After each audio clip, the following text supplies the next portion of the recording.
And now we have a fatherhood panel.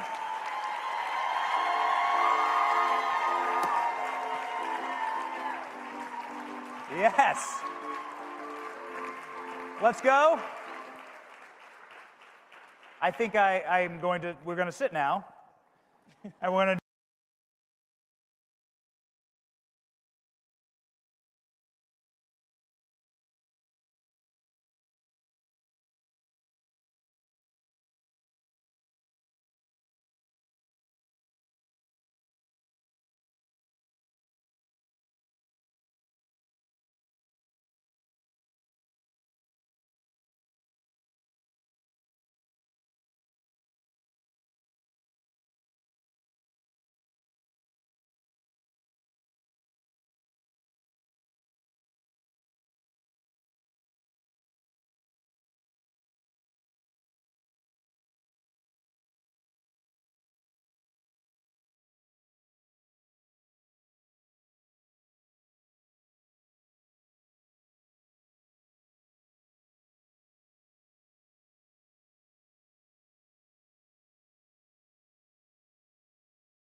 And now we have a fatherhood panel.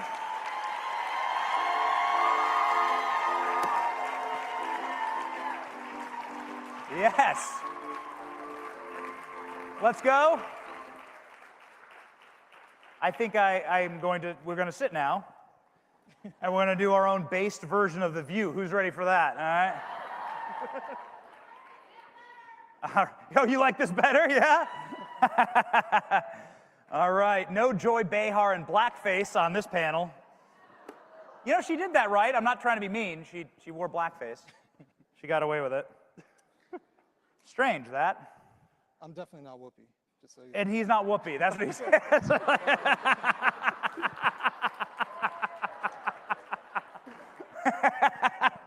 Terry Schilling, I don't know what you would be there. You're Kathy Griffin for sure. Oh my gosh.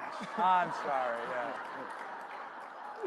We got some alpha dads in the house. Why don't we go down the line and introduce ourselves? Let's start. My name is John Amanchukwu.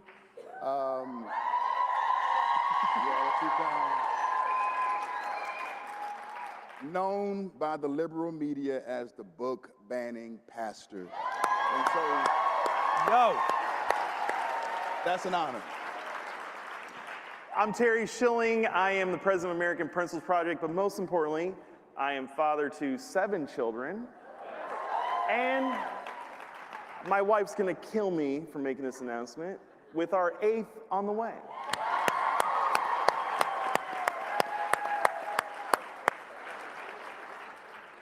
I'm Adam Coleman. Not Whoopi Goldberg. Not Whoopi Goldberg. I'm an official Monster Liberty fanboy. I've been to every conference. I'm the author of a book called Black Victim, Black Victor, and The Children We Left Behind, write for the New York Post, so on and so forth. But the most important thing, I'm a husband, just celebrated a 4th year, and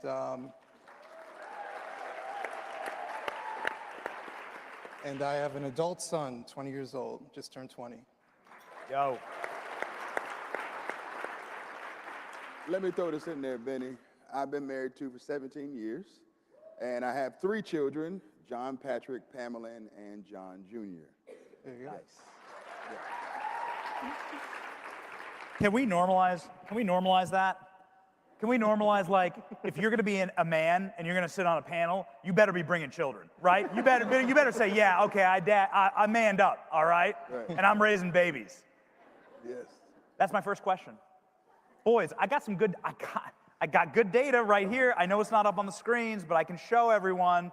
Check out this data. Amongst American voters age 30 and under, the #1 priority for Trump male voters is having children, starting a family.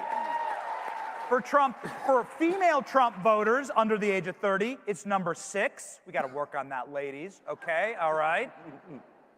And then for male Kamala voters, which are practically women, it's #10, having kids. And for female Kamala voters, it's #12 out of 12. It is the literal last priority for female Kamala voters. So boys, well done. This is the fatherhood panel. We've been winning this culture war as Trump voters. But there's no such thing as a battle in the culture war that's forever won. And a lot of you men have been fighting an uphill battle, obviously, for years and decades. So how do we keep winning with our young men and proving out that fatherhood should be what you want, what you aspire to as a man? I'll go first.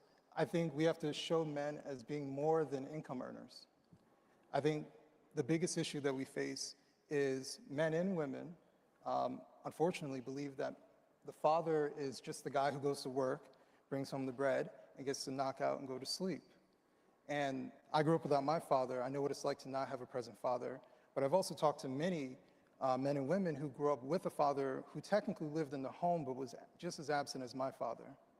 And they're just as damaged as I was. So I think it's very important, if we're going to show that there's an importance in fathers, we have to show what a proper father looks like. And a proper father looks like a man who does more than earn an income, who spends the most valuable thing that he offers and that anyone offers. And it's something that even Elon Musk can't buy, and that's time. It's a sacrifice for his children. you sacrifice your time for someone that you care about. Any person that you love, you sacrifice your time for them. That's how you know they love you. And in that sacrificial love is something that is incredibly important, and that's what kids take away. Is it nice to take them to Disney? Sure. But they remember how much time you spent with them, those inside jokes. When they needed something, when they wanted to ask advice, being available for them, that is what is the key. So we have to show that there's a deeper meaning to being a father than just the guy who procreates and goes to work. Word.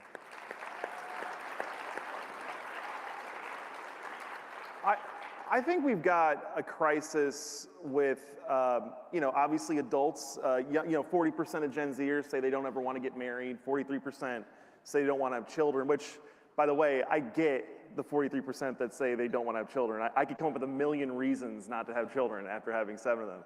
But they're all worth it, trust me. But one thing I don't understand is the 40% who say they don't ever want to get married. I think that's a very sad statistic. It's a lonely statistic. When you think about marriage, you're finding that partner to spend the rest of your life with that's going to have your back through thick and thin, that you're going to have their back. So I think ultimately we've allowed the radical left to create an artificial divide between men and women. Men love women, believe it or not, and women, normal women, love men. But there's been this artificial divide that's come from the left, and it's been operationalized to the Democratic Party, and they've changed our laws. And I think that we need to start going to our children, our young boys. There's gotta be a ton of boy moms in here, right? Boy moms? So, look, boy moms, you have a very important job, because especially if you're on the right, because boy moms on the right, they don't coddle their kids. Right? We let them get scraped knees. We let them get into trouble. We want them out of the house. But, that's right. But you've got to encourage that, right? And you've got to encourage your young boys to be wild and free. Get out of the house. Get off of the video games. Don't get distracted with weed and hookup culture and social media and video games. Get out of the house, find a girl, get in your car, take her on a date. You know what I mean? That's what we got to get back to. So we need the boy moms teaching their boys how to be men, and we need the girl dads teaching their girls how to be respected and how to be treated by young men. That's what I think we start with. I would say that we have to point out and topple organizations and institutions that seek to destroy the nuclear family. Yes. The concept and the idea of the nuclear family does not originally come from the Democrat Party or even from the Republican Party. It comes from God. God's desire is that we would be fruitful, that we would multiply, and that we would replenish the earth. And any institution or organization that seeks to destroy that, we shouldn't support those institutions. And this is why during the summer of 2020 and 2021, I attacked from the infancy what BLM stood for, because on their website, they wanted to destroy the nuclear family. And if you know anything about the fatherlessness rate in the Black community, you know that 70% of Black homes are led by a single parent. And so why would an institution want to destroy the nuclear family knowing those dire statistics? Consider this, from the 1890s all the way up to the 1950s, the Black marriage rate rivaled that of whites. But when welfare states were made and Lyndon B. Johnson came along with this Great Society plan, he destroyed that. And so I think now more than ever, we need men and fathers to speak out against institutions that are intentionally trying to sabotage the nuclear family. We can't allow these things to exist. We have to fight back. We have to push back. And listen, I can recall having my first car seat in the back seat. Man, I was the man. I was the coolest. I was the coolest dude on the block. Once you could finally get it in. I'm telling like, how do you do this? I'm telling you. Yeah. But listen, I figured it out. It was easy, you know. And it's an honor to be a father. It's an honor to be a patriarch. It's an honor to lead a family. It's an honor to be a provider and a protector and a priest of home. And we need to normalize that and make that popular in today's culture.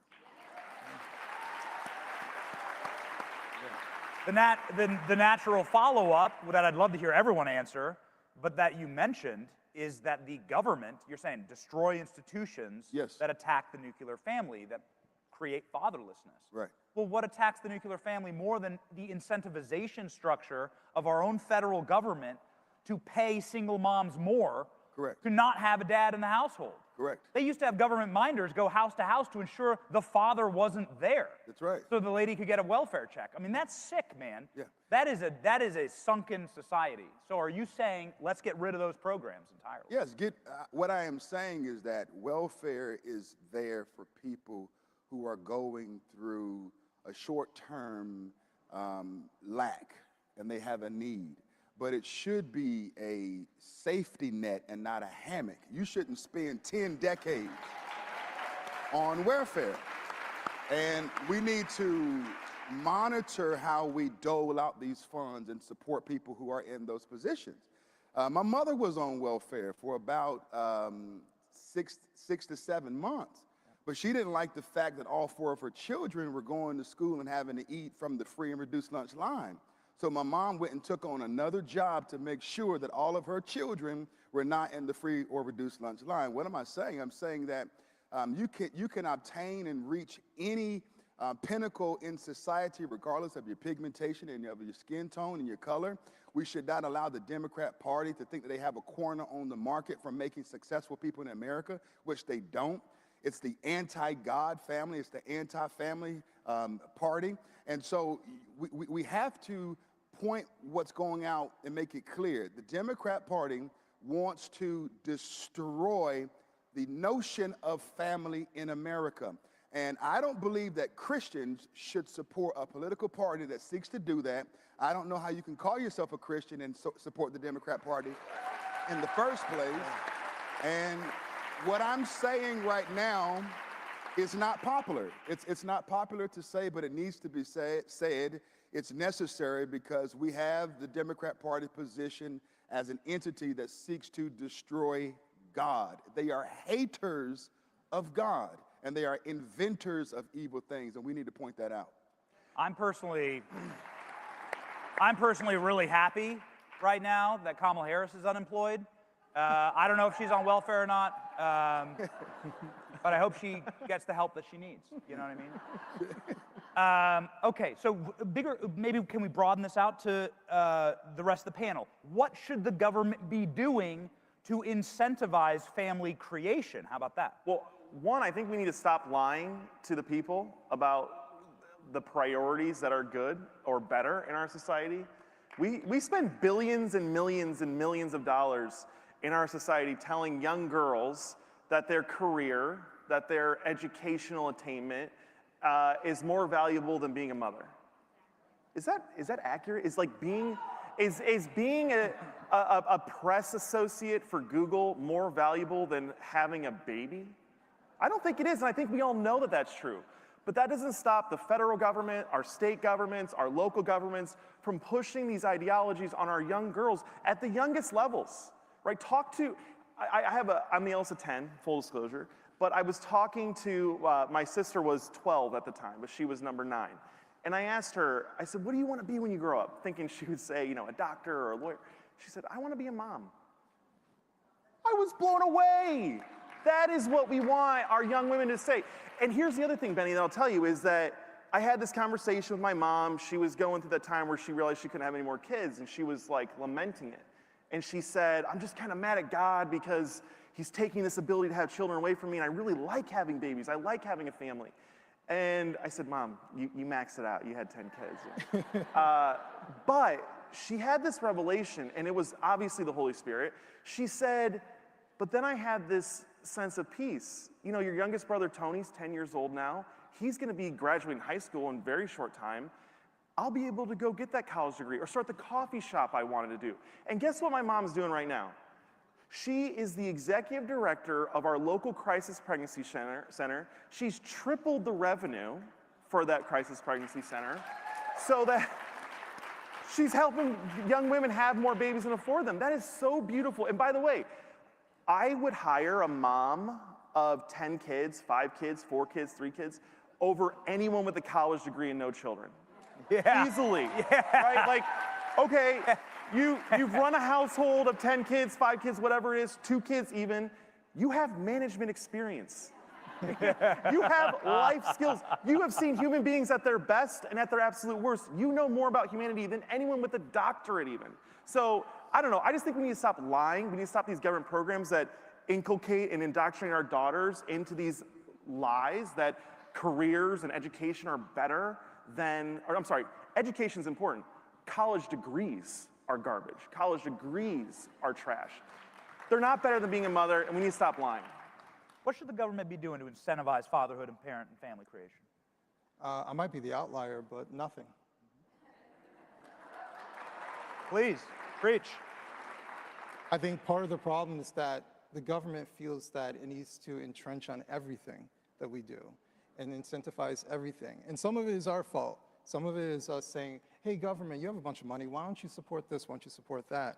I think the government has its place, but I think most people make decisions based off of their cultural understanding.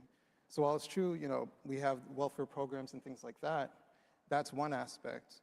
But I use my wife as an example. She grew up in Brooklyn, Bed-Stuy, and there was only one family in her neighborhood that had intact family, and they were from the Caribbean. So these weren't people who were all on welfare. This was a cultural understanding. Now, this issue is beyond race. This issue is facing all Americans. It's actually going beyond America and throughout the Western world. You know, when I talk about being without my father, the people who approach me don't look like me. But yet we talk about people who look like me all the time, and they get ignored. So there are children who are, use my book title, there were children who were left behind.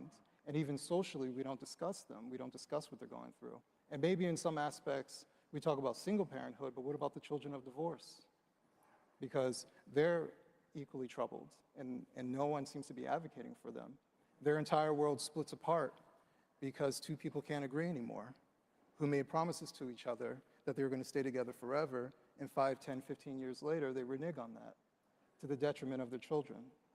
So while I'm not someone who says divorce shouldn't happen 100% of the time, it has its place just like anything, but I do think that we've become a very individualistic society where we excuse adult behaviors.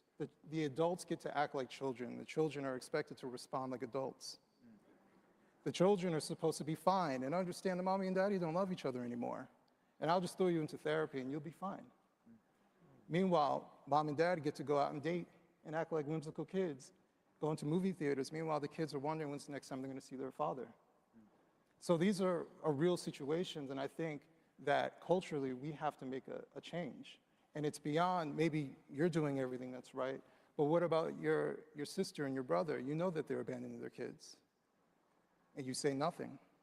Who's advocating for the kids? You hear how they talk about their children and talk to their children. You say nothing. So I do think that it goes beyond the government. It's a cultural shift that we need to have. If you see children being mistreated, and it's easy to say, oh, you know, if they're being physically abused or something like that, not everything is reportable. But they can't come to the cookout. They can't hang out with us. I'm sorry, if you're a deadbeat, you can't be my friend.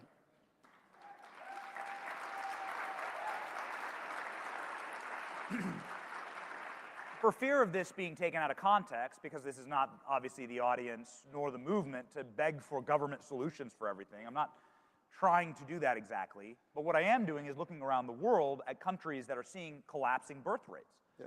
And a lot of governments, whether it's Japan or Hungary, are saying, we're going to do something about it to make sure that we actually put on a pedestal the mother, that we put on a pedestal the father, and that we incentivize this. I mean, I'm no policy guy, right? I'm no Stephen Miller. I have way too much hair for that. But, you know, who would be in favor of, if you have 3 kids as a woman, you pay no more taxes, right? Like this is like you've done kids are expensive. You've done a service to society. You've carried forward our people. And so, like, you pay no taxes for the rest of your life, right? Like, you're good. Thank you.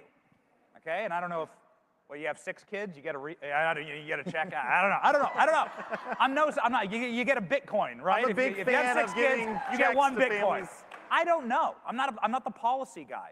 But there are countries that are right now doing programs like that to say, no, no, no, we're going to incentivize, we're going to do the opposite of what we've been doing. We're going to incentivize family creation. We're going to say kids are expensive, they're a lot of work, and you're going to get rewarded for carrying forward our people and our culture. What do you think of that? Well, I agree with it. You know, if we can fund death to the tune of $700 million going to Planned Parenthood every year, then we can fund life.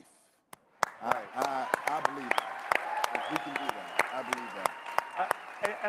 Benny, I'll just say, you know, the federal government, the state government, they do social engineering through the tax code, right? If you're a corporation, you start a business, and you buy a company car, you get to deduct that off of your taxes at the end of the year. Corporations pay taxes on their net income. Families pay taxes on their gross income. Why shouldn't we allow families to deduct the cost of having to educate our children? I have to send my kids to a private school because the schools in Fairfax County, Virginia will tell them that men can have babies, and they don't teach them math, right? Why don't I get to write that off at the end of the year in my taxes? That's crazy. But the government does all these things to incentivize capital formation, and they do almost nothing to incentivize family. In fact, they punish family formation. There's a marriage penalty.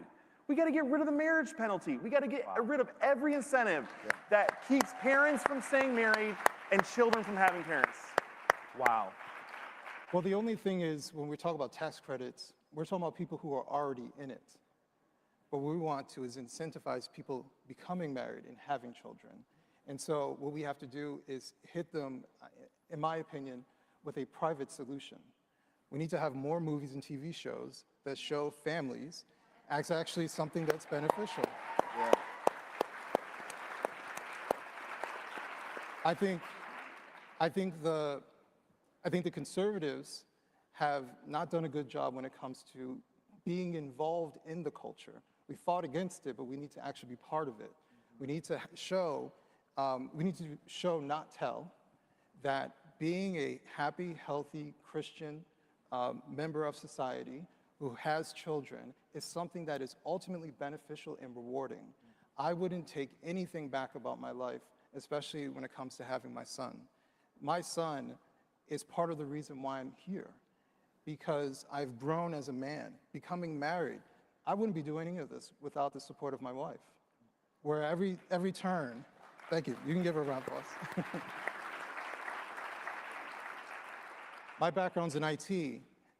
Every turn where I was like, should I do this? I don't know. She said, go ahead and do it, right? Sometimes, even as men, we need that extra push, and then we're off to the races. So I do think that we need to affect the culture.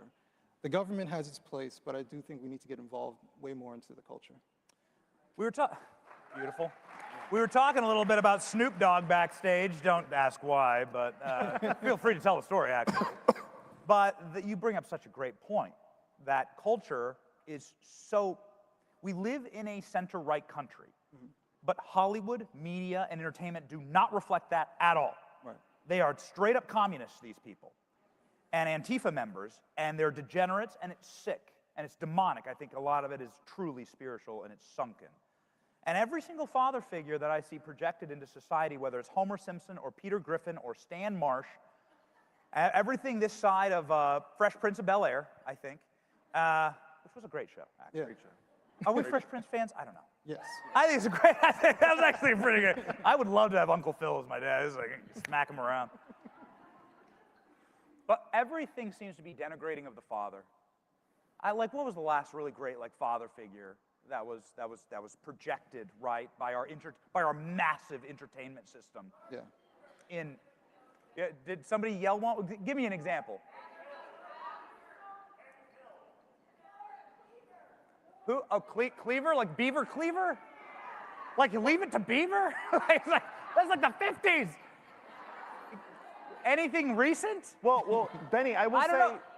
you had A Quiet Place. I mean, so yeah, please, this Right? is for the panel. I don't mean to but please, how, that would be so great for our young men to look up and see something that projects the father as this honorable figure who's respected in his household, loved by his wife, beloved by his children, who's the man. We don't get a lot of that. Right. Well, I'll just say there are recent examples, or at least one that comes to mind, which is A Quiet Place.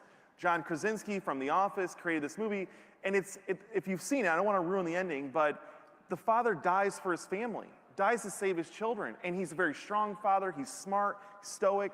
And the movie was one of the top grossing movies of all time at the box office. It's been one of the most successful franchises. What I'm saying is, there's an opportunity for what Adam's talking about. Yeah. But who in this room is going to take advantage of that opportunity? You can make a ton of money. Hollywood's not interested in making money anymore. They're interested in political power now, right? If they were interested in making money, there'd be 100, The Passion of the Christ, right? That was one of the highest grossing films of all time globally. Yep. They aren't interested in that because they have a political agenda. Who in this room can make movies? Who in this room wants to make money? We need it. So step into the breach because there is an opening, there's an audience. There is a market for selling strong fathers and strong mothers to the American people. That's good. Do you see the market for selling strong fathers? I do. There is a market for clean and wholesome television, documentaries, sitcoms, and shows. But the greatest sitcom, show, TV, commercial, whatever it is how we live our lives with our families. It's what we do daily. Yeah. It's the father that I am to John Patrick, to John Jr., and to Pamela. And it's the husband that I am to Crystal. Yeah. The Bible says that we are living epistles read amongst men. People read your life and what you do. The determination that I've had over these past 3.5 years to at times leave my own family and travel to 22 states, fighting against Marxist, atheists, punks, and perverts who are trying to mentally rape and sodomize our children. That is the greatest sitcom and show that we can produce of what it looks like to be a man and to defend and protect the family. It's what we do daily in our lives. I mean, I've seen Antifa up close. Man, you'd kick their ass. Like, you know what I mean? Like, these guys, like, I love you going state to state fighting them. I'd watch that. Can we make that a show? Can we make that a show? Like new cops. Woo! Yeah. Pay-per-view. I would do it. You'd beat UFC, man. Yeah, you guys are absolutely right. I remember when my son was younger, we watched Disney and like these Disney Channel shows, and the fathers are always buffoons and the children are smarter than the adults. Yep. And that always discouraged me, and I never really liked it when he watched it. So I would turn it off and have him watch something else. Yeah. But as a shameless plug, I am working with a startup streaming and production company that focuses on family-friendly, healthy content because there is a market for it. You're absolutely right. There is a market for real people who want to see something positive and not degenerate. And so, it's called Thirst Entertainment. Will be coming soon. And you guys can subscribe and watch all of that.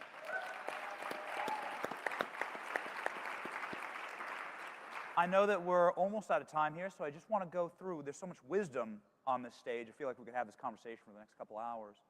But could you impart your wisdom to the young people out there who have, again, promising trends?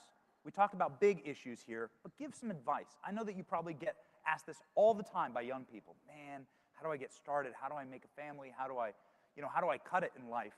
Can we just give them the best distilled wisdom that you have as fathers and strong men? You want to go first, John? Yeah, you go ahead. I'll go? Okay. I will say that I learned how to be a good father by not being my father. And so you may not come from the best of beginnings, but where you end up is up to you. And you can learn from other people's mistakes. And becoming a strong man is a choice. So you can become a victim and say, look where I came from, look how I was treated, how are things going to get better? Or you can take the road that I did. It took me a long time to get to where I am today, but my son changed my life. And so I hope and pray that other young men will see some hope in my story as well.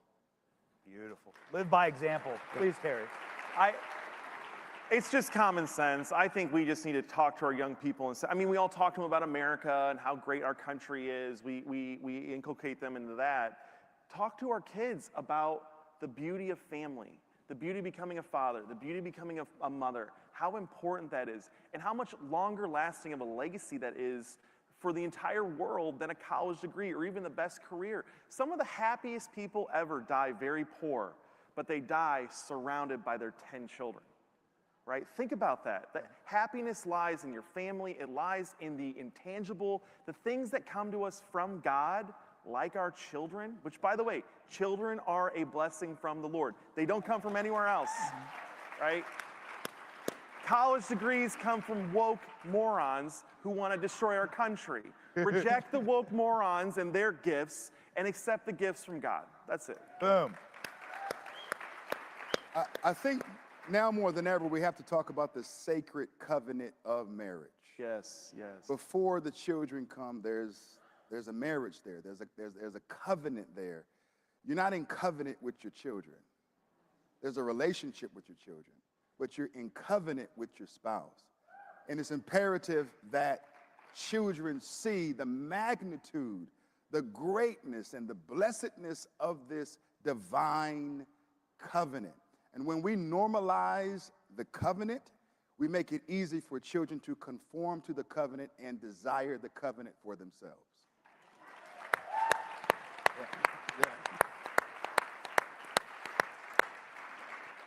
Ladies and gentlemen, we're in a good shape, okay? If this is the model that young men have going forward as fathers, can I get a round of applause for our fatherhood panel? Yeah. All right, boys.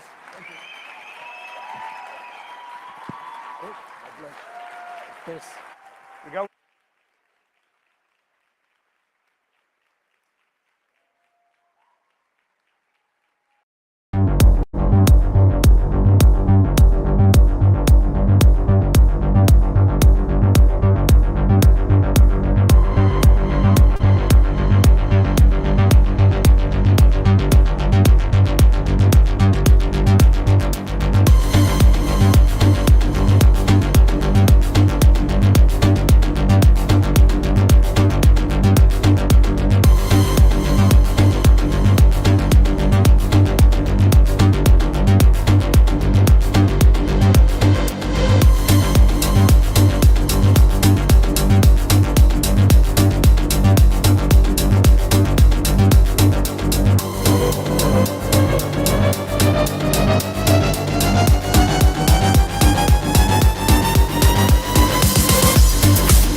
I'm new to break from that. We do our big strategy meetings every in the meeting here.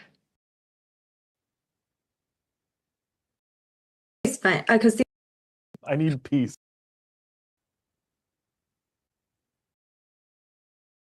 Hi, everyone. Welcome to Unleashed with me, Scarlett Johnson, presented by Moms for Liberty. And today I have a guest that's a friend. It's so easy. It's just like having a conversation, talking with you, Terry. This is Terry Schilling, president of American Principles Project.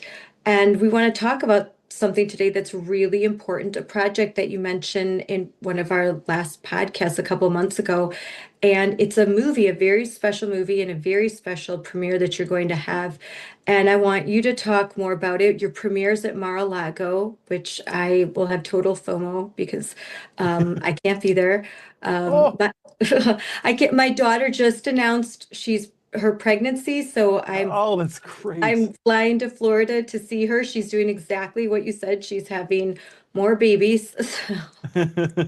So change of plans, I'm going to see her and help her out a little bit with the 2-year-old while she gets a little bit of rest.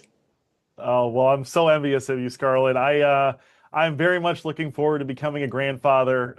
My eldest is 20, so those that time will be coming soon, I imagine. She's got a nice boyfriend, and hopefully they get married soon. But yeah, it's all about the family. That's what this is all about.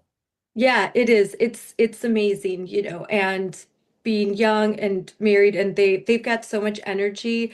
I had my kids younger too, and I look back and I see all the things that I did, all the traveling with 5 kids, and sometimes I'm wondered like where if I could only have that energy in a bottle right now, that would be amazing. Oh man, well that so you're kind of getting into like what the documentary is about a bit. So it's called Fathers Wanted, and it's about the fatherlessness crisis in America, and not just the crisis of fathers abandoning their kids and letting them get run by, raised by the state, and leaving all the work to mom. It's about the fatherlessness crisis where young people are choosing to not get married. They're choosing not to have children. And I think about, we all know that strong families impact society in incredible ways. The kids that are raised in intact, strong families that go to church on Sunday, they get the best grades, they make the most money when they get older, they use the least drugs, they commit suicide at the lowest rate. It's all very boring because of how predictable it is. But what this documentary also looks at is the impact that becoming a parent, becoming specifically a father, has on you as a young man. And it really makes you grow up, right? That when you become a husband, you're saying, my life is not just about me anymore. It's about my wife, and I have to provide for her. But when you become a father, it's like that times a million, because you've not only got the wife to take care of, you've got children, and you get this burning desire to become better and to do things right and provide for your family. It's all biological, it's like psychological. But that's what this documentary explores. It explores my path as a father, my own dad, and his recovery from addiction. It's incredible. And anyone that's interested in finding out more, they can go to fatherswanted.org. But we have some amazing guests in this, and I think it's going to be a groundbreaking documentary when more people see it. So you say that your father is part of the story and inspired Fathers Wanted. Why could you expand on that, and why is this film so important to you? Well, so my dad was a recovering alcoholic and recovering drug addict. He got addicted to drugs in high school when his own parents were divorced. And it was traumatic for him. He could kind of keep the addiction at bay for the first few years of my parents' marriage. But when my mom was pregnant with number 4, my brother Joe, who's also in the documentary, my dad hit rock bottom. He was going on 3-day benders. These were serious drugs. It's not just like, marijuana, although that's a serious drug, but he was using crack cocaine. And they would go on 3-day benders and not come home. And my mom, was driven to the point where she was going to file for divorce. And it was that moment where my mom made it clear that he couldn't continue and keep his family, that he chose to return to fatherhood. And so fatherhood for him was his path to recovery, to redemption. And what was really beautiful about my dad's recovery, Scarlett, is that he turned his life around so much that by the time he died and we started becoming more open about his addiction, people just didn't believe it. He was a great businessman. He was a one-term member of Congress from Western Illinois. He ended up having, my brother Joe, who my mom was pregnant with when he got clean, that was number 4. They went on to have 6 more kids. I'm the eldest of 10 kids, right? So you think about if my dad had chosen an alternative lifestyle, how that would have impacted me. I don't think I'd have my 8th kid on the way, right? At Yeah. this point, I don't even know if I would have gotten married. That's amazing. That's an amazing story of redemption that shows that you can choose a different path. I think people struggling with addiction, a big issue is because I've had family members in my life that they can't get past feeling that they have been a disappointment, and they are in this cycle, this cycle where they just have hopelessness, and the understanding that it just starts with that first step towards recovery. And yeah, there's a lot of damage that has to be repaired, but you just have to take that first step. The journey of 1,000 miles starts with one step. And once they can achieve success and turn things around, they can be some of the some of the greatest leaders and people of our time. I think Robert Kennedy Jr. is another person who was an addict, and look at like then he channeled that into health, into working, into like you just channel some of the drive that into something that's healthy. Some people become more religious, and there's a lot of different ways to combat it, but channeling your everything back into your family to faith. I mean, the 12 steps of alcoholism usually, from what I've learned from some of my cousins that that work with people with addiction, they usually need to be grounded in faith, something higher, a higher power, a calling, something that can help them rise above. No, and that's what the program teaches you, and you have to repeat that every week, that you are vulnerable, that you cannot do this alone, that you can only do this through the grace of God. And my dad would always say, "There go I, but for the grace of God," right? And we'd Yeah. have all these. We were always, anytime we get frustrated, or my mom would get frustrated with something, he'd say, "God, grant me the serenity," which is obviously Yeah. the common prayer for those that suffer from addiction. But look, I just look at this generation of young people depressed or anxious. There's never been higher deaths of despair where people are overdosing. And I think you're exactly right. What makes drugs so terrible is that they're taking the risk takers away from us. They're taking the people that, if they had channeled that energy and that risk, they would use that to Yeah. great beauty and great wonder, and they would build enormous skyscrapers, they'd invent new cars.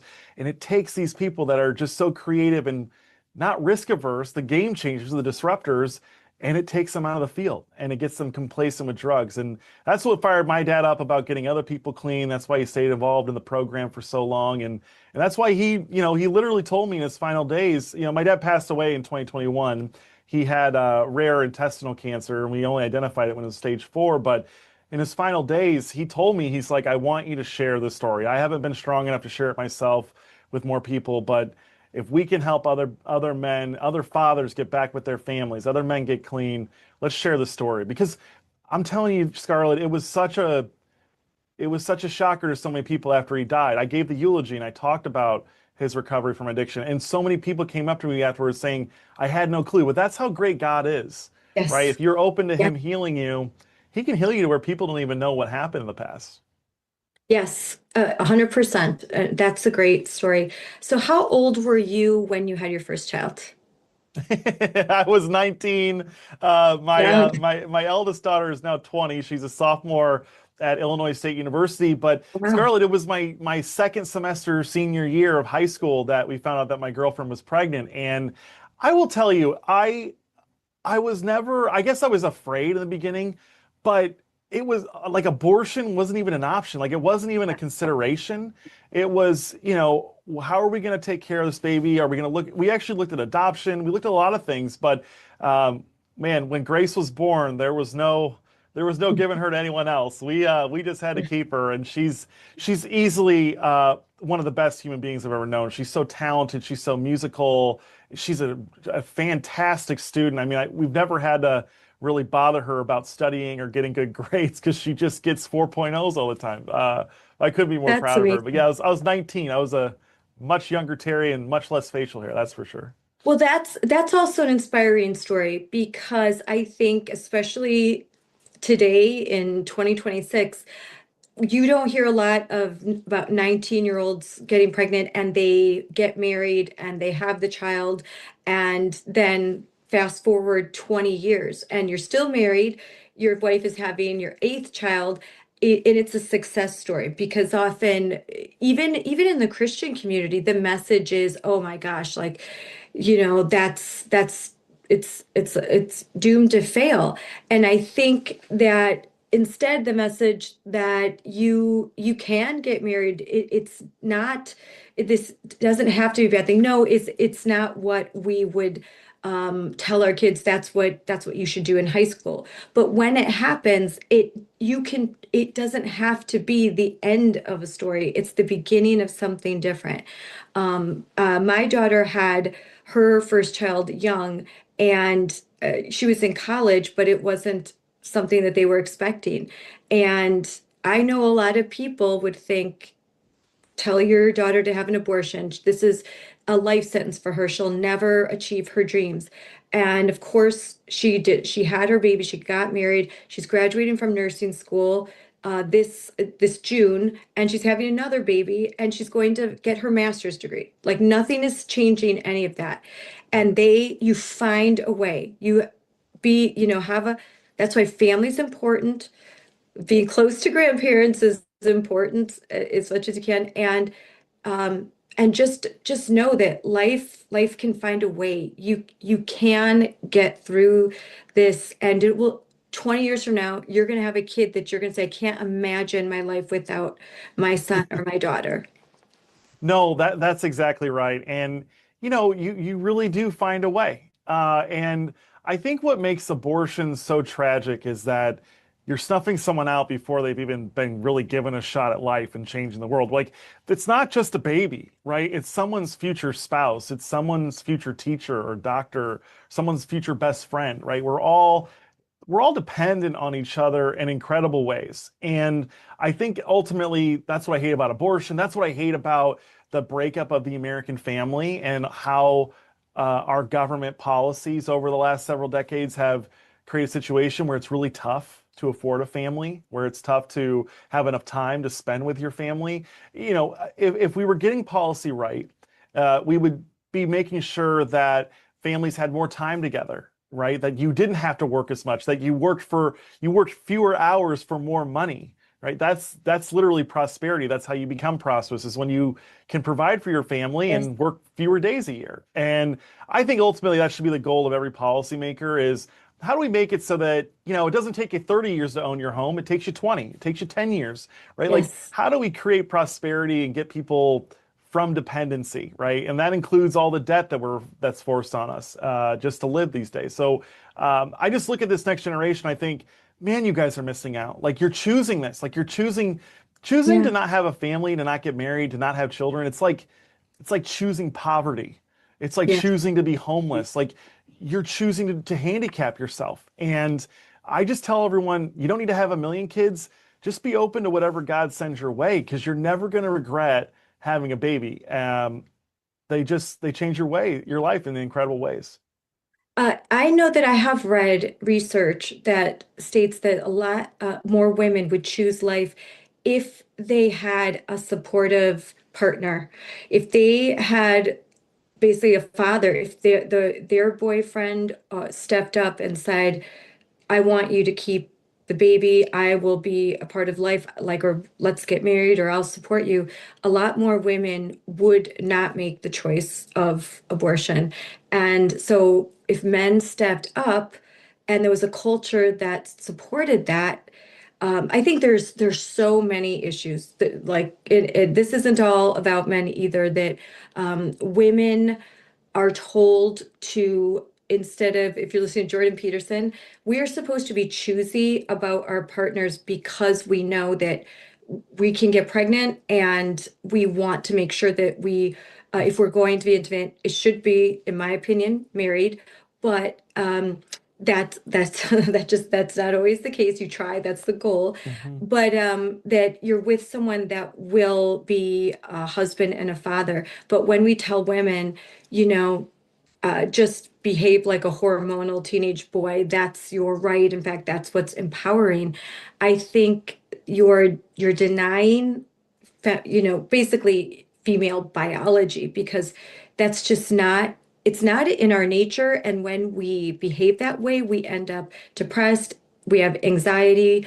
And so that's my message to women, to my daughters, is don't believe the lie of the far left feminism. Like their path will not make you happy. What is your message to your sons and to men?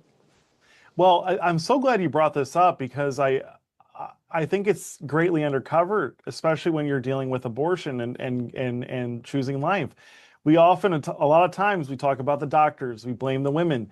But you're exactly right. All of the studies show that if the woman felt like she had the support that she needed to raise a child, abortion wouldn't be thinkable. And so, Mhm. I talk to my boys. You have to establish responsibility in them at very early ages, right? And you do that by chores, by little things, by showing them that they have responsibilities to the household, to their family, and this is not a hotel where you just come, eat, and sleep and study and then go to school. This is a house and it's a family, and you have responsibilities and duties, and your greatest duty and responsibility is to your children, right? And you have to you also learn a lot, and you teach your kids a lot by teaching them how to deal with their sisters, how to deal with their Yes. brothers, right? Like you Yes. model this stuff as a man, and so you talk to your boys a lot, you take them out. But Charlotte, or Scarlett, I'm sorry, I would just go a little bit further and say that I think, yes, if the father was more involved, but I also think that if the father of the mother of the unborn baby was more involved and supportive, I think there'd be a lot fewer abortions. Like my daughters, my message to them is always, we'll figure it out. Right? Yes. Whatever problem you have, whatever 100%. trouble you're in, like we will figure it out. Like I'm your best friend with this stuff. And I think that also requires building trust, right? Like talking to them, building relationship with, spending time with them.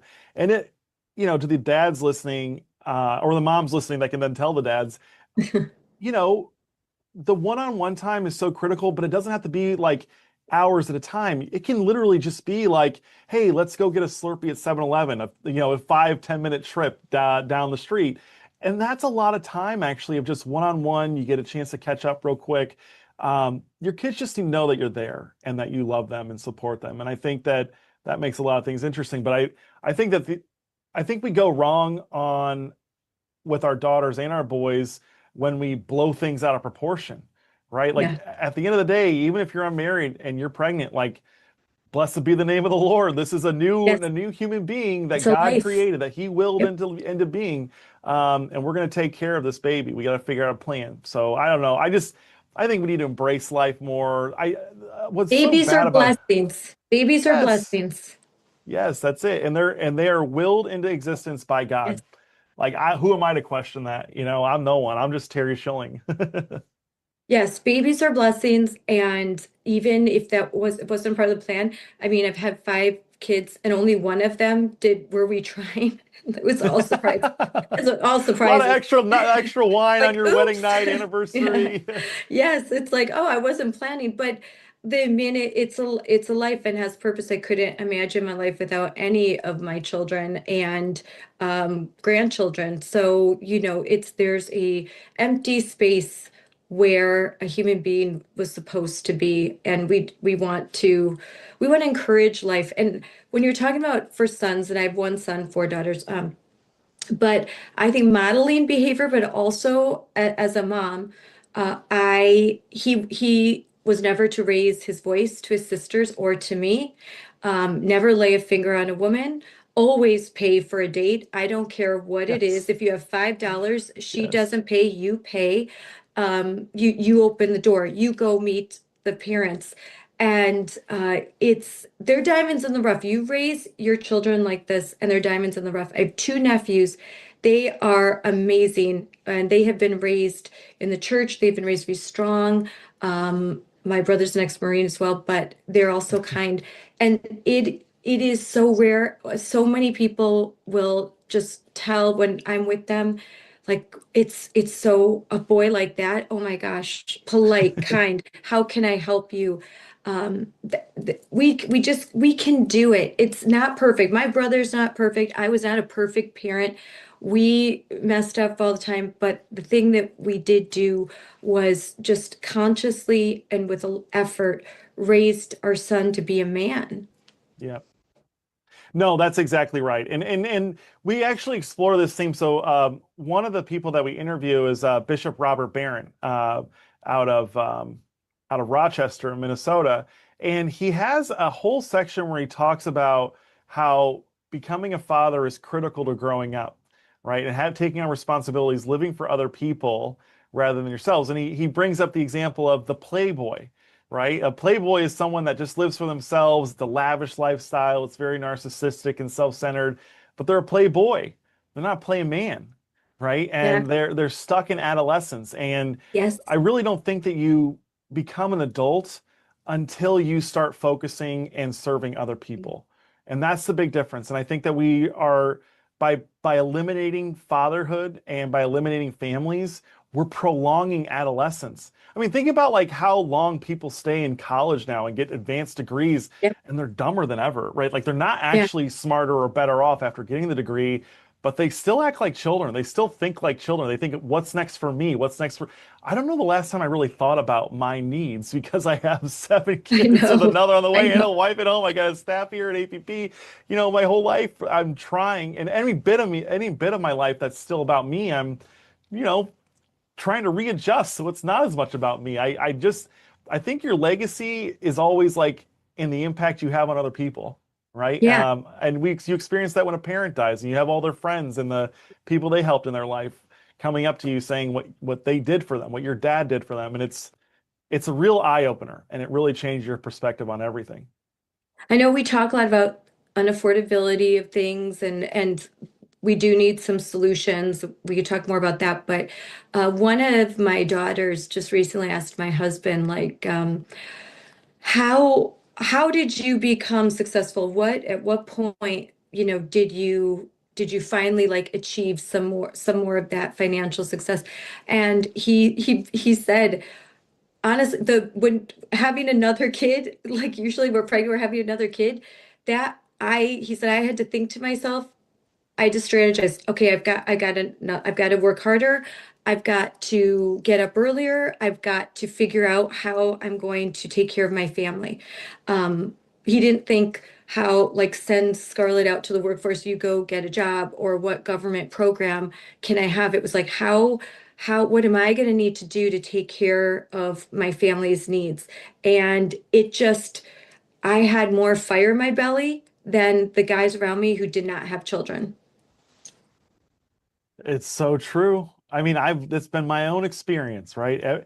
With every new baby, it's like a burning feeling. Like you feel that fire and it's hot because you don't want to fail, right? Like if you fail as a father, which by the way, you're not going to fail, right? Like you just got to keep trying. Like you only fail if you give up, right? And that's where I think a lot of men go wrong. And a lot of what's the problem now is that a lot of young men are giving up before even trying to have a family Yeah. because they're so worried and anxious about being able to provide. But you'll figure it out. But yeah, no, with every new kid we had, well, I will say 2 things, right? You do feel this immense pressure, but I've come to rely a lot more on God. Yeah. And so I'm less stressed because I've I've kind of been forced to accept that not everything's in my control, that I do have to rely on God to support us. And don't get me wrong, it's not always sunshine and rainbows and It's flourishing and prosperity. A lot of times it's a tough struggle. and you Yeah. got to make tough calls and you got to sacrifice. But Scarlett, you know this as a mom. Love is fake unless there's sacrifice, right? How do you prove your love for someone without sacrificing? You can't. Yeah. You can Yeah. only prove like Christ's death on the cross is the ultimate example of love. Why? Because he sacrificed his life and everything for all of us. It's the ultimate sign of love. And Mhm. and he even says there's no greater love than this, that one would lay down their life for their friends and others. Like Yeah. that is love. And it's about how willing you are to sacrifice for your own flesh and blood. And I'm sorry, Scarlett, I just reject the idea that you're going to sacrifice for complete strangers, for illegal immigrants, for the Palestinians, for whatever new, group comes up that's the fad at the time. You're not going to sacrifice for them if you're unwilling to sacrifice for your own flesh and blood, right? This is just logical. This is just biology. You have a biological drive in you when you have a baby to provide for those kids. And if you're not willing to provide for them and sacrifice for them, then give me a break. You don't really love the illegal immigrants that are here. You don't really love, the Palestinians. You don't really love all these minority groups that you claim to love. You're just a paid activist. You're controlled. Your mind is controlled by these people, and you just regurgitate talking points. Yes. I mean, not all of us can take our kid to a Somalian daycare in Minnesota. Um, It's so sad. I know It'd be funnier if it wasn't so egregious and sad. well, what what's really egregious is the misuse of those funds. The federal government getting involved in daycare keeps the cost of daycare at this shocking high rate. A young woman just recently told me how much daycare costs and she couldn't afford it.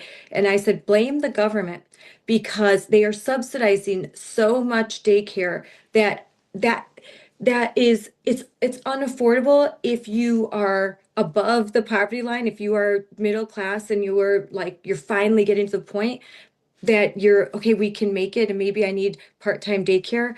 Well, you go look into it, and the costs are so high because the majority of those using the daycare have some type of federal subsidy. I think that the government getting involved in this, as so many other things, has the unintended consequence of raising the prices for everybody. And so that was just something I dealt with. But I think it's not just dads too. As a mom, like you learn how to have a eBay store where I would sell kid clothes that the kids grew out of and use the money and buy new clothes. You just find things that I could do and be a homemaker. How could I make a little extra? How could I stretch $1? Coupon clipping.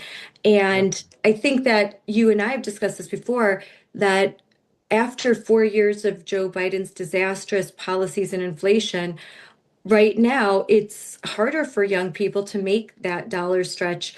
And so I know the Trump administration and many people are trying to figure out the solution to some of these issues. But even now, even if you hear the noise that, oh, it's just too hard, I promise you'll find a way. There is a way. You do not have to say, I can't have children, I can't afford them, I can't get married, I can't afford it. Do not sacrifice life's blessings in order, because because you hear this messaging that don't do it, you can't afford it, your life will be hard. Is that something that you address in this movie as well?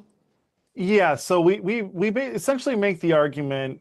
We don't use these specific numbers, but I do firmly believe that the reason why we're suffering from this crisis is it's very much spiritual. But if you were to break it down in just terms of, and I would count spiritual as part of the culture, if you were to break this problem down between economic and cultural, I'd say it's about 60-40 cultural. Now, that's not to say that the economics don't matter. They absolutely do. When you punish people, there's marriage penalties right now, Scarlett, and they've Yeah. been marriage penalties on the books for decades. Think about this. Littering in the 70s was an enormous problem. Enormous. Like everyone littered. There wasn't garbage cans everywhere. You didn't get a fine.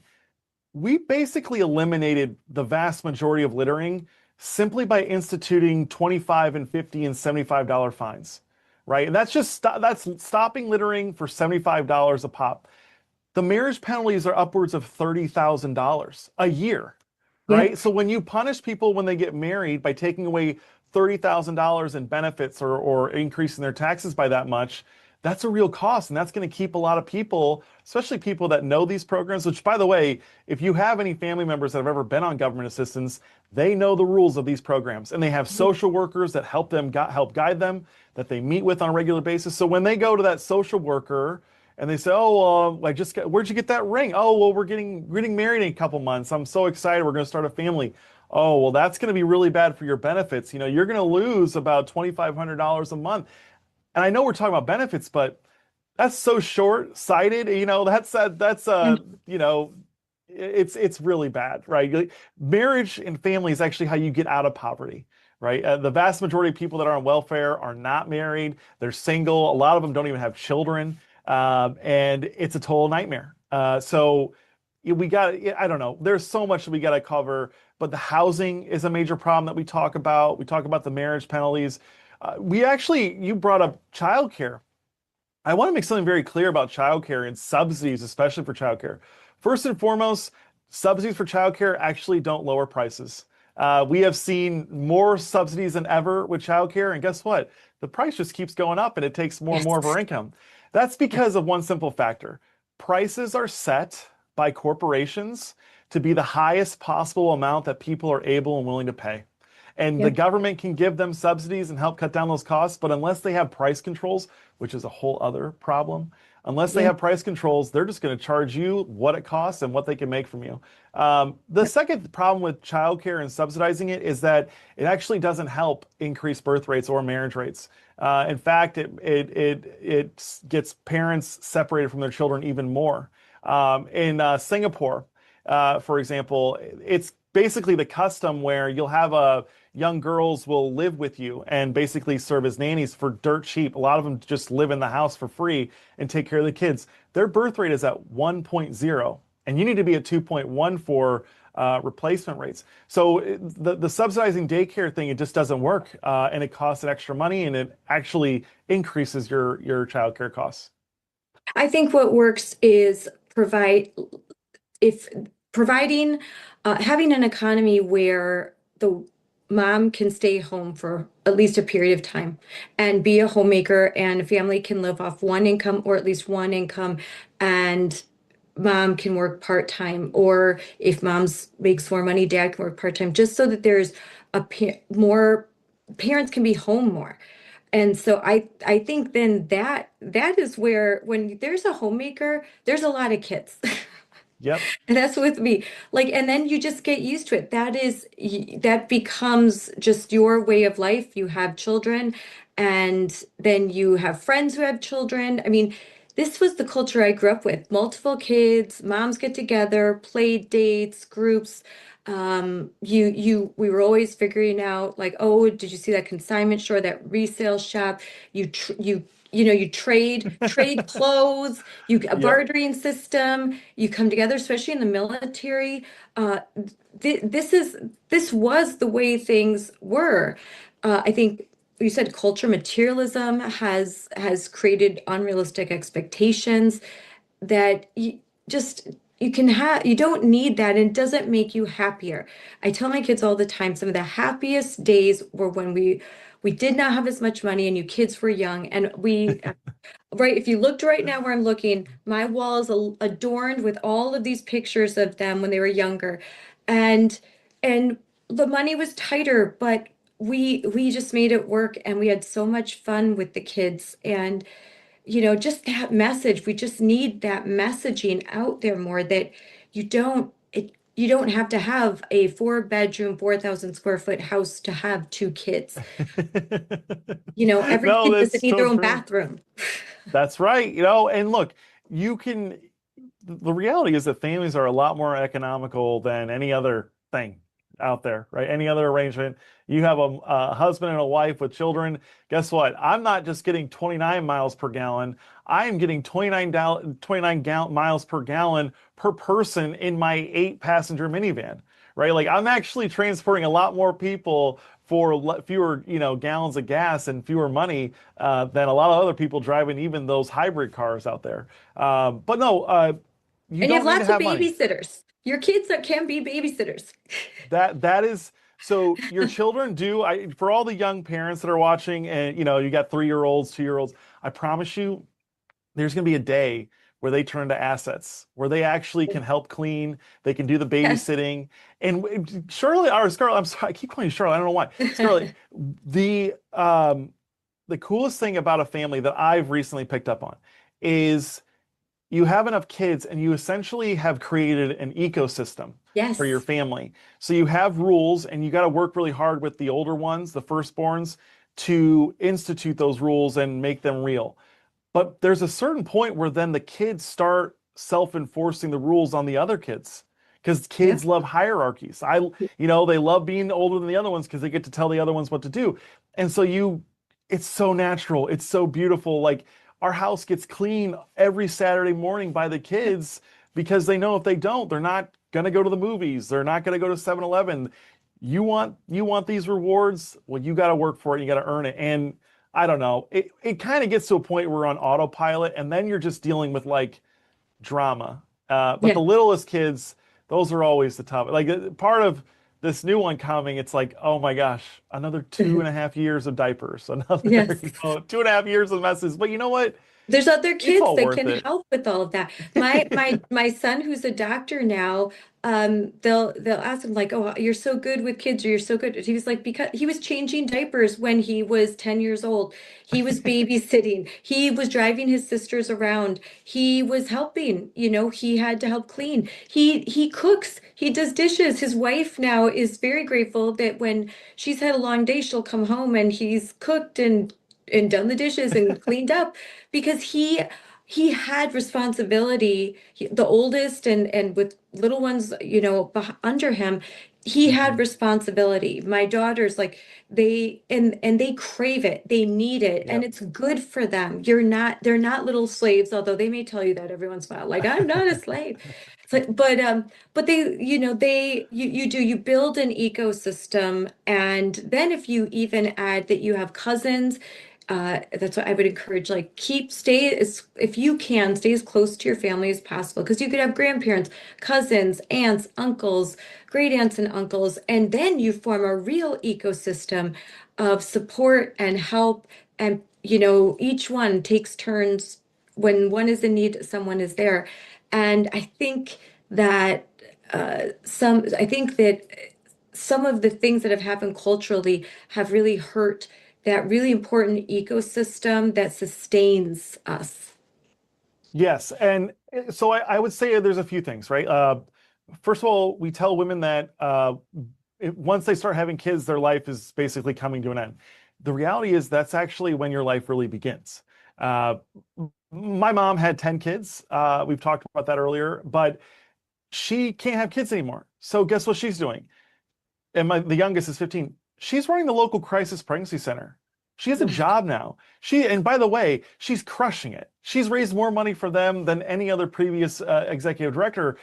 And it makes so much sense, Scarlett, because like my mom has severe management experience. Like she's managed a family of 10 kids, like very Yeah. responsible. I would hire a mom of a large family over anyone without kids and a doctorate, right? Like it's a no-brainer. Like, do I want someone that's gonna lecture me all the time about how wrong I am because they really haven't experienced anything in the world?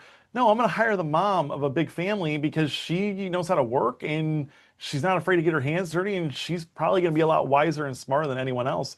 You learn about humanity when you raise children. Like you see, you know, everyone's like, when they hear about a kid in school saying something racist, they're like, oh, he had to have been taught that. I don't know, man. Kids need a lot of formation. Like a lot of times, kids just make up stuff and Mhm. they need formation. So you see kids at like their best, at their worst. You just see little human beings, and you learn a lot by raising them. Well, and I think that and we're talking about fatherhood, but as a younger mom, I was a homemaker for over 20 years. And now I'm the social media manager for Moms for Liberty. There is a second act. I had my kids young, and I was there for every minute of it and volunteer. And I still have two kids that high school and middle school. So I have a job where I can do both. But right now, you can have a second act. You may not have that career when you're in your early 20s, but honestly, like I know so much more now than I did in my early 20s. And there's a wealth of experience that you bring into your career. And I'm grateful for my husband, who was a good father and continues to be, because guess what? He put his time in his 20s. He worked 80 Right. hours a week. Now he doesn't have to work that much. So he can be home more and he can do carpool. So I could go and do something different. And that's the balancing, a good man, a good father that provides. And now he's built something and he can rest a little bit more. And now and he allows me the opportunity to do some things where I can work outside of the house. That is, I just want more people to hear that message, that you maybe can't have it all at once, but you sure can have a really fulfilling life. And, having children, being a dad is so important. I have four daughters, and one is married, so I'm happy, but I worry, and they worry, my teenage daughters worry, where are the men My 7-year-old just said that to me a couple weeks ago, like, Mom, where are the men like Dad? Are there any left? Are there any out there? And she's a beautiful, smart woman, and any guy will be lucky to have her. But you bet we need men. We need fathers. Yep. We need them desperately because there's a whole, our daughters, my daughter needs a good man to build a life with. No, I think that's exactly right, and that's why this documentary is going after young men. I did the Lincoln Fellowship at the Claremont Institute with Charlie Kirk back in 2021, and what it is it's basically 12 up and coming leaders or public policy staffers on Capitol Hill, those types of people. You go out and do a 10-day basically America retreat. You learn about the founding fathers. You have discussions about current issues and what you would do to solve them. And there was an interesting point where we were talking about families and who was at fault for the marriage crisis. Is it men who aren't stepping up to their responsibilities? Is it women just going to college and rejecting that? And Charlie was debating someone, one of the girls there, and she was arguing it was men. He was arguing it was women. And Charlie turned to me and he said, "What do you think, Terry? This is what you work on."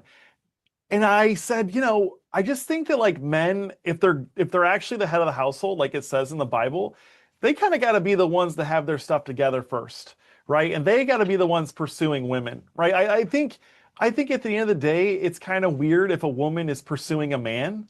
I don't know what that is. It's just like it just appears weird to me. I think that men should be pursuing women, and that they should be looking for a wife, and they should be very serious about it. And when you're watching porn or when you're doing hookup apps and hookup culture, you're not looking for a wife. You're actually taking advantage of the very people that you're supposed to be looking out for and protecting. And that's where much of male culture has gone these days, is they're fundamentally unserious about the real things that matter, right? What matters is who you get married to. That's going to be the most important decision you ever make in your entire life. Whoever you marry, it's not your college degree. It's not even. By the way, I just want to say, children and family are not a distraction from college and career. Yeah. In fact, college and career at this point is a distraction from family and children. That's period. End of story. You can go to college in your 30s. You can have a career in your 40s. You know what you can't do? Have kids. Yes. It's a lot more difficult to have kids in your late 30s and 40s than it is when you're in your 20s and early 30s. It infinitely more difficult. And I just think it's so tragic that essentially corporate America took over. They sold us a bill of goods that, no, actually it's empowering to force the moms and dads into the workforce to make literally half as much money because both parents have to work now to provide. It's just so criminal. They stole families from them. They stole children from them, and they convinced them that going on a third or fourth vacation of the year was a lot more enticing and fulfilling than having another kid. I don't know. It's just so sad. So we're trying to break that cycle, that marriage crisis cycle that we're in, where 40% of Gen Zers say they don't think they'll ever get married. That is so sad. So sad. And I don't know. I just feel so bad for them. So we got to break this out of them because Yes. it's such a beautiful life to live when you have a family. Responsibility brings meaning to life. You don't have responsibility, you will have a life without a lot of meaning. And I think that these are the people that are always searching. They're trying to fill the void. But I'm thinking about the movie Nicolas Cage and the Family Man.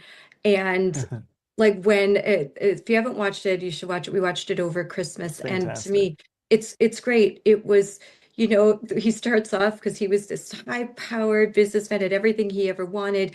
And then he wakes up and he's in a whole nother life where he made a decision and he has 2 kids and he's in a house that's not perfect and all of this. And by the end of it, he doesn't want to leave it. Like this other life, he had friends, he had purpose.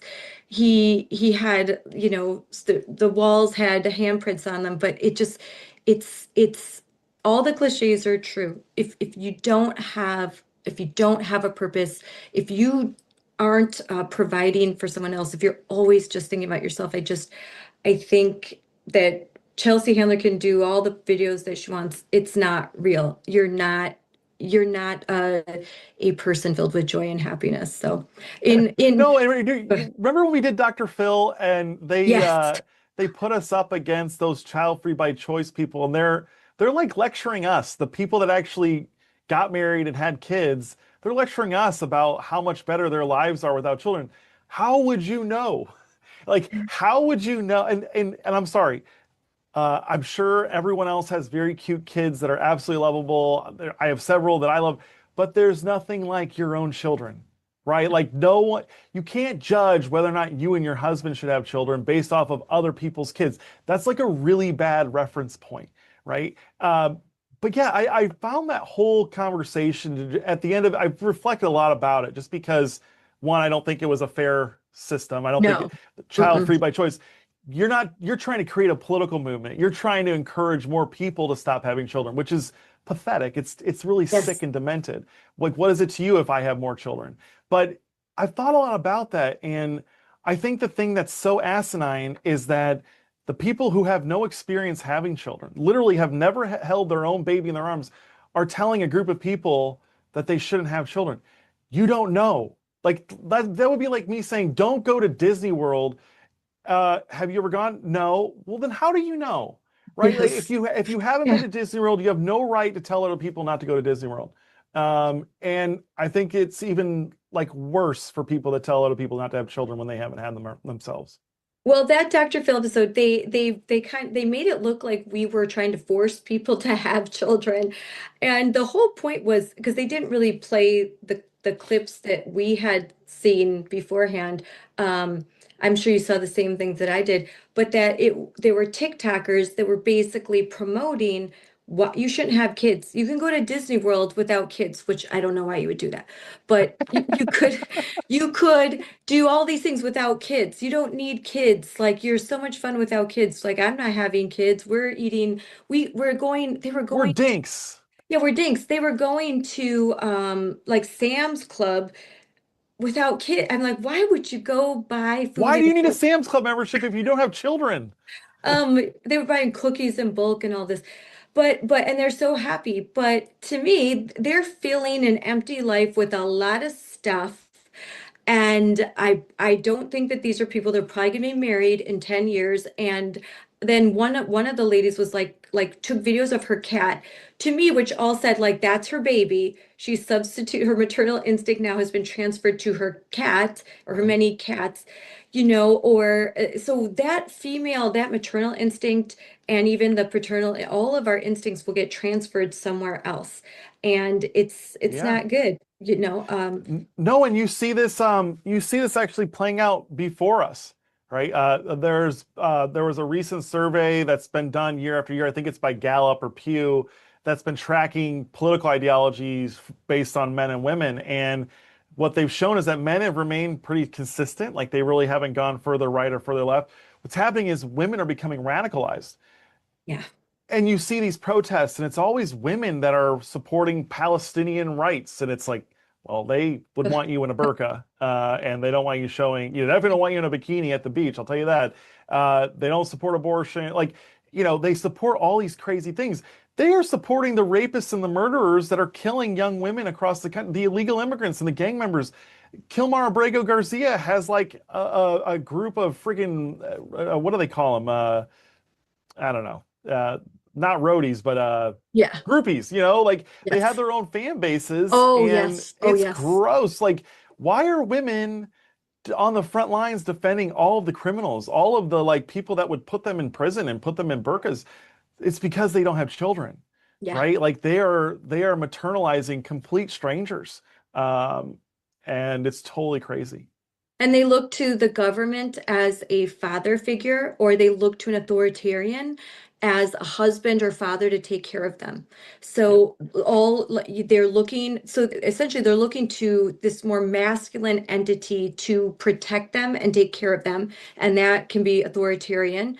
And then they are trying to mother wounded animals or they like beings that need them, and I think they're that's being weaponized to like the trans men, like men who think that they're women, transgender women, which doesn't exist, but and they're because it doesn't explain and this this scenario was explained by a feminist, and when she said that it's women and they're just this toxic empathy, I'm like, oh, that makes sense, because just didn't understand how these women like are protecting rapists. Well, they don't have children, and they've never actually, they also have been very privileged. They have not been poor. They've not been raised in the ghetto like I have. They have not seen the effects of violent crime and criminals. And so they have all this empathy for people they don't understand. And they really need to talk to women who've been victimized and children. Instead, they're kind of on college campuses talking to Marxist professors. Well, one thing I've picked up on, and this is through the people I've met in my life, but it started with having these long conversations with my great grandmother. Uh, she was born in 1922, had a very rough life. Like, she would tell us about their meals they would eat growing up and how their dad wasn't making very much money. And I realized this because she was so joyful. She was always positive, optimistic. Like, the people that actually suffer, that aren't comfortable, that the people that like don't come from privilege, that have had real injustices inflicted on them, these are actually the people that really complain the least, right? They're the ones that are really just happy just to have a normal day, right? When you've been abused your whole life and mistreated, you kind of are just so grateful that you're not getting mistreated. Now that's not ideal, but I'm just pointing that out to say that these people that are constantly whining, Ilhan Omar, it's a great example. She's from Somalia. Like, it's the country in the world that has like the highest rates of rape and murder and violence and like theft. It's a horrible place to come from, horrible place to live. We brought her in as a refugee, right, at a young age, and she just complains all the time. Yeah, Whines, complains about yeah, America. I'm sorry, is America better or worse than Somalia? Because if it's yeah, better, you should be kissing the ground you walk on when you're in the halls of Congress, because you're welcome. I think America's the best country in the world. I wouldn't live anywhere else. But all these people that complain about our system, like, complain if you were born here. I get that. But if you're from Somalia, you need to sit down, because you're not in a position to lecture really anyone. yeah. And I think that they may fight alongside kind of Marxist, far left, feminist radicals, but if these Somali women who are like they can only show their face, they live lives of that are far more traditional than you and I in very traditional roles. So it's really kind of a lie. They're aligned with this radical left for a political reason, a financial reason, but that's not how they live their lives. They live their lives in a more traditional manner, and then but they fight alongside radicals. It's a juxtaposition that's very strange, and I but the mainstream media doesn't call it out. They just kind of let all of that slide, and the fact that there is a lesbian radical Marxist and she's fighting for a Muslim woman who can't even show her hair in public and probably very traditional. To me, it's they're not like they're this is just strange. They're not communicating because the radicals, they if they were to live in Somalia, their lifestyle would be one that would not be tolerated. So to say that, No, that's exactly right. They definitely don't. They're not going to let them run for public office and be in no, Congress. I'll tell you that. no, they're not Uh, going to let that. Well, we're coming to an end. So to talk more about your film, when will the public be able to see it? And what is something when, so we could all watch it, when will we be able to see it? And talk a little bit more about your event next week. Uh, Well, we're doing the premiere. We're doing a test run of this at Mar-a-Lago next Tuesday, January 27th. You can go to fatherswanted.org to see the trailer, to look at if you're interested in coming to it, you can get tickets there. We don't have a launch date for when the movie is going to be available to the public. However, I can tell you that it's going to be hosted on the Tucker Carlson network. Oh, Tucker wow. himself is in the documentary Wow. quite a bit, but we've got Bishop Robert Barron, Coach Tommy Tuberville. We've got Senator Jim Banks. Brandon Gill is in it. We've got Lyman Stone in it, who's a demographer that's lived in East Asia, and he's seen these countries where families fall apart and they stop having children. It is a groundbreaking documentary. I'm very proud of it. Yeah, we're going to go around the country, though, with showings. We're going to have meet and greets. So if you aren't a subscriber to Tucker Carlson Network, you'll be able to come to one of our events when we host them across the country. And I'll make sure to get you all the dates once we have those all set out. Yes, if you're anywhere in the Midwest, that would be great if I'm here or if I'm in DC or something. But yeah, so so if you're and I'll put more info on this when this goes live. I look forward to seeing the whole film, and that sounds like a star-studded cast of folks that are there. We just had something Tommy Tuberville said in front of the Supreme Court that was so fun. He gave a fantastic speech, and it went kind of viral with some of the things that he says. But he's an amazing Tucker Carlson, Bishop Barron, so many others. So this is a great. Thank you for what you're doing. It's much needed. We do need strong fathers. Moms for Liberty is great, but we need dads for liberty. We need strong men, and men bring something different to the table. Yes. They are a force to be reckoned with.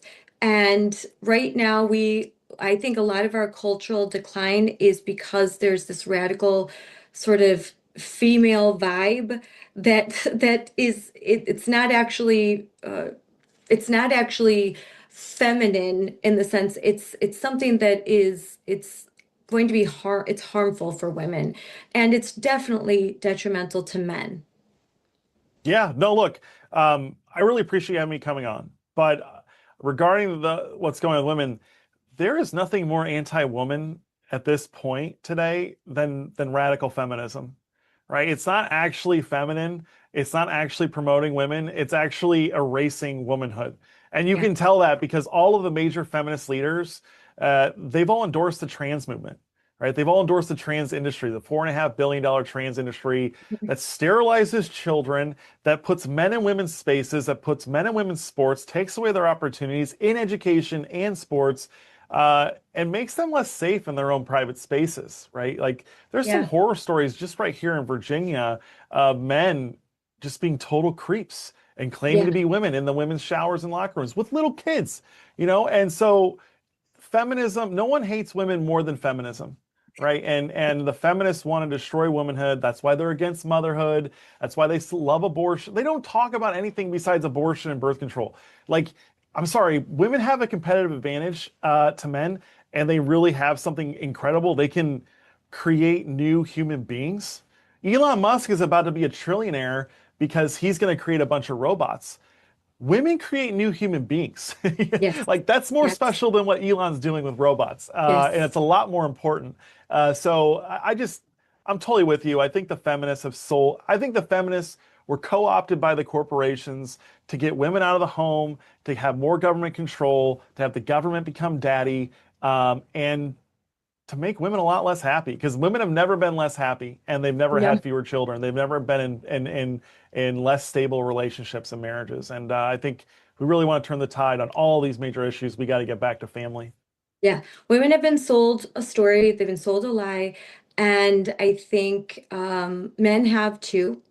And I'm glad that you have a message out for men to be men, to be protectors. And so, you keep fighting for strong men, and we'll keep fighting for strong women that We love reject the the lie of moms. feminism. And the best thing we can do is have kids, raise them right, and send them off into the world because they aren't having kids. They abort their kids, they trans their kids, and their kids can't procreate. We have the kids. That's why they're coming after ours. So we've got to raise them to be strong. We've got to talk politics at the table. We've got to talk about our values. We can't shy away from these issues. That was a thing of the past. I think the old the old GOP thing. Let's not talk about politics or this stuff. I talk about it. They know how I feel, and you ingrain that into them because the world is going to try its hardest to take all of those values out. But if you raise your child the way they should go when they're old, they will not depart from it. I couldn't agree more. So fatherswanted.org, check it out. I'm so grateful you had me on, Scarlett. I this conversation blew right by. It was like talking to an old friend because you are an old friend at this point. Yes, thank you. Well, yes, and American Principles Project. That we'll have some more information about that so everyone can be involved. So thanks, Terry, for being on. Thanks, Scarlett.